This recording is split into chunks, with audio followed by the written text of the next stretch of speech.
सोचिए एक राज्य जहां युवा लड़कियों का सपना नौकरी पाने से पहले ही टूट जाता है, जहां महिलाओं की मजदूरी खेतों में खो जाती है और जहां सरकार ये मानकर चल रही है कि उसकी अर्थव्यवस्था इस साल 22% की रफ्तार से भागेगी। ये बिहार है और इसी बिहार में नीतीश कुमार ने 10वीं बार मुख्यमंत्री की शपथ ली है।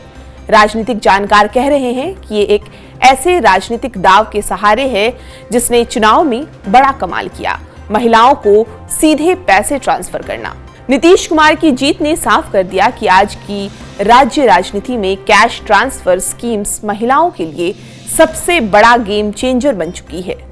खैर, बिहार की असली कहानी नंबरों में छिपी वो हकीकत जो दिखाती है कि पैसा मिले या न मिले, काम की कमी सबसे बड़ी समस्या है।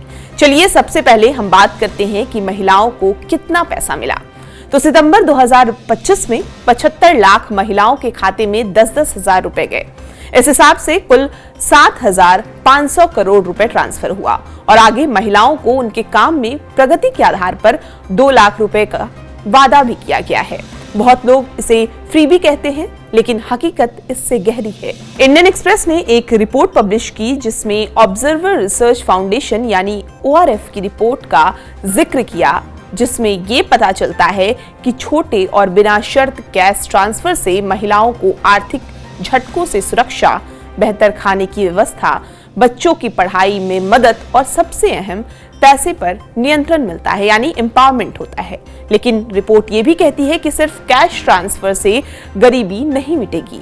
जब तक नौकरी, स्किल और मजबूत सामाजिक सुरक्षा ना हो, बदलाव आधा अधूरा रहेगा। बिहार की अगर हम बात करें तो महिलाओं का काम ढूंढने का रुझान देश में सबसे कम है। MOSPI यानी ministry of statistics and programme implementation की जुलाई से सितंबर 2025 की अगर आंकड़े की बात करें तो इस बात को ये जस्टिफाई करते हैं। युवा महिलाओं की LFPR यानी श्रम बल भागीदारी दर बिहार में 8.8% है, जो देश में सबसे कम है। वहीं हम देश की बात करें तो ये 21.4% है। 15 से ज्यादा उम्र की महिलाओं में श्रम बल भागीदारी दर बिहार में 20.6% है और देश का ये आंकड़ा है 33.7%। इसके अलावा ये नंबर ये भी बताते हैं कि महिलाएं कम काम करती हैं, वे ज्यादातर खेती कर रही हैं। 77.8% महिलाएं कृषि में, सिर्फ 7.3% सेकेंडरी सेक्टर में और 14.9% सर्विस सेक्टर में है, यानी देश के औसत से लगभग आधा। युवा महिलाओं की बेरोजगारी की अगर हम बात करें तो 20.7% बिहार की महिलाएं बेरोजगार हैं। शहरी बिहार में यह नंबर 52.3% है, जो कि भारत में सबसे ऊपर है।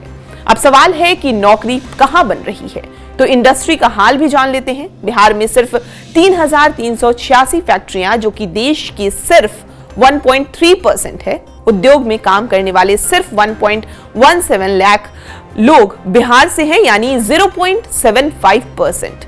बिहार में सर्विस सेक्टर भी सिकुड़ रहा है। 2019-20 के आंकड़े की बात करें तो ये 61.2% था, जो गिरकर अब 2024-25 में 54.8% हो गया है। बिहार में सेकेंडरी सेक्टर की अगर हम बात करें तो ये बढ़ा है, 19.2% से बढ़ के 26.6% हुआ है, लेकिन ये आंकड़ा भी रोजगार देने के लिए काफी नहीं है। राज्यों को फिजिकल डेफिसिट 3% रखना चाहिए, लेकिन 2024-25 में बिहार का संशोधित घाटा जो है वो 9.2% है। 2025-26 में फिर से ये 3% का वादा है, लेकिन इसके लिए राज्य मान रहा है कि अर्थव्यवस्था 22% बढ़ेगी। इतना ग्रोथ बिहार कभी नहीं देख पाया है। 2025-26 की पहली छमाही में घाटे की अगर हम बात करें तो 85,814 करोड़ है, जबकि पूरे साल का लक्ष्य था 32,718 करोड़। ये आंकड़े लाने का मकसद सिर्फ इतना बताना था कि कैश ट्रांसफर हो सकता है कि चुनाव जिताता हो, महिलाओं को राहत देता हो, लेकिन बिहार की कम रोजगार, कम इंडस्ट्री, गिरती सर्विस सेक्टर और खराब वित्तीय हालत सिर्फ पैसों से नहीं सुधरेगी। महिला सशक्तिकरण का रास्ता सीधे बैंक खाते से नहीं, बल्कि स्किल, नौकरी और सुरक्षित भविष्य से होकर गुजरता है। खैर, नीतीश सरकार की पहली कैबिनेट मीटिंग में जिन एजेंडों पर मुहर लगी उस पर आप गौर करेंगे तो फोकस मेनली रोजगार और पलायन होगा। एक बार उस पर भी हम नजर डाल लेते हैं। बिहार को टेक हब बनाना, AI मिशन और हाईटेक अर्थव्यवस्था, 11 शहरों में नई टाउनशिप, स्टार्टअप युवाओं और उद्यमिता पर फोकस करना, बंद चीनी मिलों का पुनरुद्धार, global compatibility centre, fintech city, राज्य को न्यू एज इकोनॉमी की ओर ले जाना। तो इन सभी एजेंडों पर कैसे काम होगा ये तो सरकार को डिसाइड करना है, पर अर्बनाइजेशन को लेकर सरकार का जो रोड मैप है उससे बिहार की महिलाओं के स्किल डेवलपमेंट और रोजगार में कितना फायदा होगा ये देखने वाली बात होगी।